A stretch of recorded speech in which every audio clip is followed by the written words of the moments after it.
जिल्हाधिकारी कार्यालयातील जिल्हा नगर विकास कक्षाचे सहाय्यक कार्यपाल अभियंता अजय सिंग बापू सिंग राजपूत यांच्यावर भ्रष्टाचाराच्या आरोपाच्या पार्श्वभूमीवर लोकायुक्त पोलिसांनी मोठी कारवाई केली आहे। या कारवाईत 14 कोटीहून अधिक किमतीचे अवैध मालमत्ता उघडकीस आली आहे।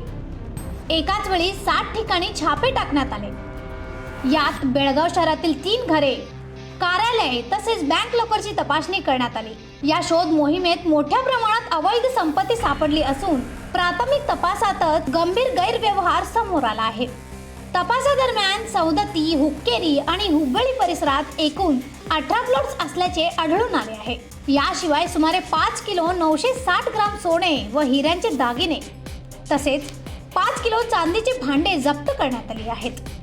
तसेच आरोपींच्या नावावर 3.12 कोटी रुपयांचे फिक्स डिपॉझिट, आलिशान कार आणि बाईक ही जप्त करण्यात आले आहेत। एकूण 14 कोटीपेक्षा जास्त स्थावर आणि जंगम मालमत्ता जप्त करण्यात आली आहे।